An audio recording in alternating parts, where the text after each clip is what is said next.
बिस्मिल्लाहिर्रहमानिर्रहीम। अस्सलाम वालेकुम नाज़रीन, आप यूट्यूब चैनल देख रहे हैं। मैं इमरान ख़ान हूँ। बदस्तूर जो सूरत हाल है वो किर्गिस्तान के दारुल हुकूमत बिश्केक में वो अभी तक ख़राब है और बड़ा खौफ फैला हुआ है तलबा के अंदर। तलबा अब अपने घर वालों से राब्ते में आ गए और अब तो नंबर्स भी सामने आ रहे हैं किस इलाके के कितने तलबा किस जगह पे मौजूद हैं और कहाँ पे महसूर हैं। तो तलबा का ये बताना है कि वो पूरी तरह से महसूर हो चुके हैं और वो बाहर नहीं निकल सकते। अपने अपने कमरों के अंदर उन्होंने बंद किया हुआ है ख़ुद को। खाने पीने की अशिया जो रोज़ाना की बुनियादों पर वो ले आते थे वो भी ख़त्म हो गई हैं। वो भूखे बेचारे अपने अपने कमरों में बंद हैं और बाहर निकलते हैं तो ख़तरा है और उनको यही कहा गया है कि आपने फ़िलहाल बाहर नहीं निकलना। अब मुख्तलिफ़ इलाक़ों की जो रिपोर्ट्स आ रही हैं उनके अहल खाना भी बच्चों के बहुत परेशान है। बहुत सारे अहल खाना मेरे साथ रब्ता कर रहे हैं, मेरे दोस्तों से रब्ता कर रहे हैं। वो चिल्ला रहे हैं, ख़वातीन रो रही हैं। वो ये कह रही हैं कि हमारे बच्चों को बचाएं, हमारे बच्चे वहाँ पे भूखे हैं, उनको मार पड़ने का ख़तरा है, उनके ऊपर अटैक किया जा सकता है। लेकिन जो वज़ारत ख़ारजा ने आदाद शुमार दिए उनके मुताबिक चंद पाकिस्तानी तलबा ज़ख्मी ज़रूर हुए हैं, लेकिन अल्हम्दुलिल्लाह उनके बकौल अभी तक कोई ऐसी इतला नहीं है जो कल रात को आ रही थी कि खुदा न खास्ता कोई पाकिस्तानी बच्चा शहीद हो गया। ऐसा नहीं हुआ। सब महफूज है, किसी की जान नहीं गई। और जो ख़ातून जो या ख़वातीन तलबा जो हैं तालिबात जो हैं उनके बारे में इतला आ रही थी कि उनको हरासा किया गया। तो हरासा करने के वाक़यात तो हैं, लेकिन इससे बढ़ के कोई ऐसी चीज़ जो बहुत मायूब और बहुत बुरी हमें लगती है और मैं नाम भी नहीं लेना चाहता, वो चीज़ें नहीं हैं। अब तक की इतला के मुताबिक जो गवर्नमेंट ऑफ पाकिस्तान के ज़राए कन्फर्म कर रहे हैं, गवर्नमेंट ऑफ पाकिस्तान ने मुख्तलिफ़ इक़दाम उठाए इस हवाले से, जिनमें जो सबसे अहम है वो यही है कि किर्गिस्तान की हुकूमत से रब्ता किया और उन्होंने कहा कि हर हाल में हमारे बच्चों की सिक्योरिटी का ज़िम्मा लिया जाए और उनके तहफ़्फ़ुज़ को यकीनी बनाया जाए। फिर हमने कुछ तस्वीर और कुछ मनाज़िर ऐसे देखे जहाँ पे बहुत बड़ी तादाद में सिक्योरिटी के लोग जो हैं वो मौजूद हैं उन एरियाज़ में जहाँ पे कल रात को हमने जो मनाज़िर देखे थे वहाँ पे पुरतशद्दुद हुजूम वहाँ पे मौजूद था। तो वहाँ पे इन सिक्योरिटी के लोगों को देखने के बाद कुछ तसल्ली हुई, लेकिन अभी भी मुतज़ाद इतलात आ रही हैं। थोड़ी देर पहले कोई तलबा ने रब्ता किया मेरे साथ, वो ये कह रहे हैं कि जहाँ हम मौजूद हैं वहाँ बदस्तूर ख़तरा मौजूद है और दोबारा हमला होने का बहुत बड़ा ख़तरा है। और इस हवाले से ख़बरें भी छप रही हैं। हॉस्टल में महसूर हैं, दोबारा हमले की इतलात हैं और पाकिस्तानी तलबा लगातार पैगामात भेज रहे हैं। अपने ऑडियो पैगामात, अपने वीडियो पैगामात वो भिजवा रहे हैं। सोशल मीडिया को वो इस्तेमाल कर रहे हैं। मुख्तलिफ़ स्पेसिस के अंदर तलबा मौजूद हैं और वो वहाँ पे भी बात कर रहे हैं। ये रात गए मैं वीडियो रिकॉर्ड कर रहा हूँ, आप इसको जो है वो एतवार की सुबह सुन रहे होंगे, लेकिन ये रात भी आसान नहीं है। जो एक रात पहले हुआ वहाँ पे उसी का ख़दशा है कि दोबारा कोई मॉब इस तरह का उस इलाके में आ जाए और तलबा के ऊपर अटैक कर दे। तो ये एक बड़ी अजीबोगरीब सूरत हाल है।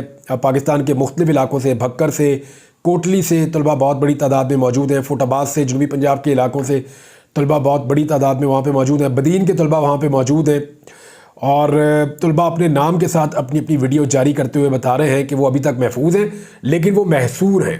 वो बाहर नहीं निकल सकते, मर्ज़ी से मूव नहीं कर सकते, खाने पीने की अशिया ख़त्म हो गई हैं और उनको अपनी सिक्योरिटी के लिए सख्त खदशात और ख़तरात लाहक हैं। ये शुक्रिया अदा करना चाहिए उन तमाम सोशल मीडिया वॉरियर्स का और शुक्रिया अदा करना चाहिए सोशल मीडिया पे रात भर जागने वाले उन तमाम सहाफ़ियों का जिन्होंने इस मामले के ऊपर अपनी हुकूमत को झंझोड़ा। अगर वो हुकूमत को ना झंझोड़ते तो शायद हुकूमत को सुबह के बाद भी होश ना आती। तो अब तक जो है वो हुकूमत कुछ एक्टिव हुई है, हुकूमत ने कुछ एक्टिविटीज़ की हैं जिनकी बदौलत अब तलबा महफूज तसव्वुर किए जा सकते हैं कुछ हद तक, अगर दोबारा अटैक ना हो तो। अब किर्गिस्तान में पाकिस्तान के सफ़ीर ने यह बताया कि किर्गिस्तान में मकामी इंतहा पसंद अनासर ने बैनुल अक़वामी तलबा के हॉस्टल्स और रिहाइश गाहों पर हमला किया, जिसमें 14 तलबा ज़ख्मी हुए हैं और वाक़े में ज़ख्मी पाकिस्तानी तालिब इल्म की हालत ख़तरे से बाहर है। वो जो एक तालिब इल्म मैंने आपको पिछले वीलॉग में बताया था कि वो ज़्यादा इंजर्ड हो गया, उसकी हालत अल्हम्दुलिल्लाह अब ख़तरे से बाहर है। और सफ़ीर जो है हसन ज़ैगम, उन्होंने एक्स के ऊपर अपना एक स्टेटमेंट जारी किया और उन्होंने बताया कि मैं आपको कल शाम से होने वाले तशद्दुद के वाक़यात के बारे में बताऊँगा। कल रात यहाँ कुछ मकामी इंतहा पसंद अनासर ने बैनुल अक़वामी तलबा के हॉस्टल्स और रिहाइश गाहों पर हमला किया, जिसमें 6 हॉस्टल्स हमले की जद में आए। किर्गिस्तान हुकूमत की इतला के मुताबिक 14 बैनुल अक़वामी और गैर मुल्की शहरी इन हमलों में ज़ख्मी हुए हैं और मिशन को ये बताया गया है कि शाहजेब नामी एक पाकिस्तानी शहरी किर्गिज़ नेशनल अस्पताल में ज़ेरे इलाज है। पाकिस्तानी सफ़ीर ने कहा कि वज़ीर-ए-आज़म पाकिस्तान शहबाज शरीफ की ख़ुसूसी हिदायत पर मैंने आज शाहज़ेब से किर्गिज़ नेशनल अस्पताल में मुलाकात की है, उसकी खैरियत दरियाफ़्त की और उनकी हालत ख़तरे से बाहर है। अच्छा, अब शहबाज शरीफ साहब ने इसहाक डार को और साथ में अमीर मुकाम को भिजवाने का फ़ैसला किया किर्गिस्तान, ताकि वो फौरी तौर पे वहाँ पे जाएं और तलबा के मामलात को देखें। अगर उन्हें वापस लाना बहुत ज़रूरी है इस वक्त, तो फिर तलबा को वापस लाया जाए। वहाँ की हुकूमत से पूरी गारंटी ली जाए कि हमारे तालिब इल्म इस सारे माहौल में बिल्कुल महफूज रहेंगे और आज़ादाना तौर पर मूव कर सकते हैं, कोई उनकी तरफ उंगली भी नहीं उठाएगा। ख़तरे से मुकम्मल तौर पे बाहर होना चाहिए। और अगर ऐसा नहीं होता तो फिर पाकिस्तानी तलबा को वापस लाना चाहिए प्रायोरिटी के ऊपर। जब पाकिस्तानी तलबा वापस आएंगे तो चंद महीनों में किर्गिस्तान और वहाँ के जो इंतहा पसंद ग्रुप हैं उनकी अकल ठिकाने आ जाएगी। उसकी वजह यह है कि वो बहुत बड़ा माशी लॉस बर्दाश्त नहीं कर पाएंगे। बाकी मुल्कों को भी चाहिए कि अगर उनके तलबा भी ख़तरे में है तो फ़िलहाल अपने तालिब इल्मों को वापस बुलाएं। पुलिस जो है उसको कहा गया है कि वो चौकस रहे और पहरा दे, ख़ास तौर पे उन जगहों पे जहाँ पे गैर मुल्की तालिब इल्म रिहाइश पजीर हैं। इसहाक डार साहब के जाने का फ़ैसला हो गया। हालांकि उन्हें पहली फुर्सत में रवाना हो जाना चाहिए था, लेकिन बहुत देर कर दी उन्होंने जाने में। अमीर मुकाम साहब का नाम पहले से ही आ रहा था। कुछ लोग ये बताते हैं, ये अनकन्फर्म इतलात हैं, इनको कन्फर्म अभी नहीं किया जा सकता, लेकिन जो लोग किर्गिस्तान से राब्ते में हैं वो ये बताते हैं कि अमीर मुकाम साहब किसी वाये से वहाँ कारोबार भी रखते हैं और उनका कारोबार इन्हीं तालिब इल्मों की सरगर्मियों से या इनकी तालीमी सरगर्मियों से वाबस्ता है। तो वो चाहेंगे तालिब इल्म वहीं पे रुके, तो उनके को वहाँ ताल्लुकात भी हैं अमीर मुकाम के। तो गवर्नमेंट तो शायद यही सोच के भेजा है कि उनके ताल्लुकात काम आएंगे और वो वहाँ पे उसके बारे में जानते भी हैं, उसके बारे में पहले काम भी करते रहे हैं, तो उन्हें आइडिया भी होगा चीज़ों का। लेकिन अगर तो ये कन्फ्लिक्ट ऑफ इंटरेस्ट आ जाता है कि अमीर मुकाम अगर ये चाहें कि बच्चे वहीं पे रहें और बच्चे वापस आना चाहें और उनका आना ज़्यादा ज़रूरी हो, तो फिर फ़ैसला जो है वो एक्चुअली बच्चों को और उनके वालिदैन को लेने देना चाहिए। जो नायब वज़ीर ख़ारजा है किर्गिस्तान के, उन्होंने कहा जी बिश्कीक में जो हमले हुए हैं मुजरिमान को कैफरे किरदार तक पहुँचाया जाएगा। मुस्लिम इत्तलात के मुताबिक लगभग 70,000 से ज़ायद या इसके करीब तलबा जो है वो किर्गिस्तान में गैर मुल्की पढ़ते हैं, जिनमें से 70% जो है वो बिश्कीक के अंदर है। ऑलमोस्ट 70% या इससे ज़्यादा वो उनके दारुल हुकूमत के अंदर है। और ये उनके दारुल हुकूमत की सूरत हाल है जो मैंने आपको पिछले वीलॉग में भी रिपोर्ट की थी। तो अब जो है वज़ारत ख़ारजा ने किर्गिस्तान की सूरत हाल पर क्राइसिस मैनेजमेंट यूनिट भी एक मुतहर्रिक किया है और उसमें नंबर भी दिए हैं। अब पहले 1 नंबर था, अब 2-3 नंबर जो है वो सामने आ गए हैं, बल्कि ज़्यादा नंबर सामने आ गए हैं। उन पर रब्ता किया जा सकता है, चाहे वो बिश्कीक में किया जाए यानी किर्गिस्तान में किया जाए, वहाँ के नंबर भी दिए गए हैं। ये नंबर आप मेरी स्क्रीन पे देख सकते हैं। और चाहे वो पाकिस्तान के अंदर अगर माँ बाप जानना चाहते हैं वज़ारत ख़ारजा से, तो यहाँ पे भी नंबर जारी कर दिए गए हैं। ये नंबर आपको हमारी स्क्रीन पे नज़र आ रहे हैं। इन नंबर्स के ऊपर आप रब्ता करके गवर्नमेंट से पूछ सकते हैं कि आपके बच्चे किस हालत में हैं, और जो वहाँ पे बच्चे मौजूद हैं वो अपनी हालत बताने के लिए रब्ता कर सकते हैं। बहरहाल ये मोबाइल इंटरनेट का दौर है और बच्चे जो है वो अपनी फैमिलीज़ के साथ, अब तकरीबन ज़्यादातर बच्चे राब्ते में हैं, लेकिन वो बहुत परेशान हैं, फैमिलीज़ भी और बच्चे भी। पाकिस्तान तहरीक इंसाफ ने भी इसके ऊपर अपना एक मौक़िफ़ जारी किया है। जो बैरिस्टर गौहर खान है उन्होंने लगभग 100 से ज़ायद तलबा और तालिबात से बातचीत की है और international medical university, Asian medical institute और एडम यूनिवर्सिटी वगैरह में ज़ेर तालीम 100 से ज़्यादा तलबा और तालिबात से उन्होंने रब्ता किया और उन्होंने नाम भी बताया और उन्होंने कहा जी कि जो संगीन मसाइल हैं बच्चों ने उनसे हमें आगाह किया है। देखिए, अपोजिशन की ये जिम्मेदारी होती है, हुकूमत की भी होती है। हुकूमत को भी राब्ते करने चाहिए, अपोजिशन को भी राब्ते करने चाहिए। ये क्योंकि पाकिस्तान का मसला है, पाकिस्तान के बच्चों का मसला है, सबको मिलकर इसके ऊपर आवाज़ उठानी चाहिए। पाकिस्तान तहरीक इंसाफ ने हुकूमत के रद्द-ए-अमल को नाकाफ़ी करार दिया है और हुकूमत के ऊपर इल्ज़ाम आयद किया है कि हुकूमत इस काम को बहुत सुस्त रवि से कर रही है और इसके ऊपर अपनी तवानाइयाँ उस तरह नहीं लगा रही जैसे लगानी चाहिए थी। नाज़रीन, जो सूरत हाल है किर्गिस्तान में तलबा की, उसके बारे में आपको आगाह करते रहेंगे। कोई भी ऐसी चीज़ होगी तो आपके साथ शेयर ज़रूर करेंगे सोशल मीडिया के ज़रिए से। लेकिन पाकिस्तान के अंदर भी बहुत सारी खबरें हैं। उनमें एक खबर मियाँ नवाज शरीफ साहब के हवाले से है। मियाँ नवाज शरीफ साहब को बना दिया गया है दोबारा से पार्टी का सदर। अब वो नॉमिनेट हैं।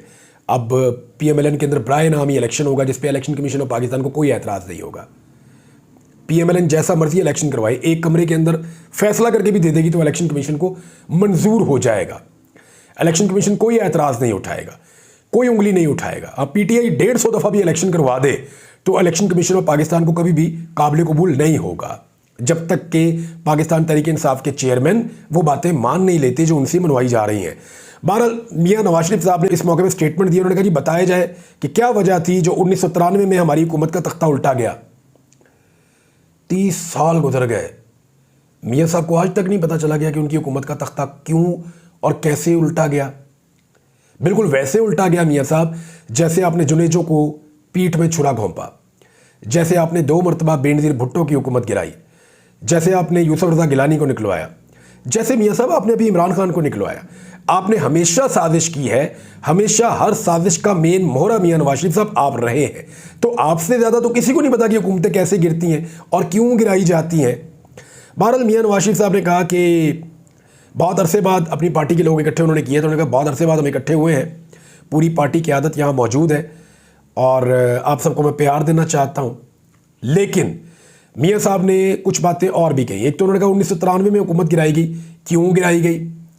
फिर उसके बाद उन्होंने कहा कि एटमी ताकत मैंने पाकिस्तान को बनाया। हालांकि भुट्टो साहब ने प्रोग्राम शुरू किया था, मियाँ साहब तो बटन को उंगली लगाने के लिए तैयार नहीं थे। डॉक्टर अब्दुल कदीर खान साहब का आप इंटरव्यू निकाल कर सुन रहे हैं, मियाँ साहब बटन को उंगली लगाने के लिए तैयार नहीं थे और कहते हैं जी मैंने एटम बम चलाया था।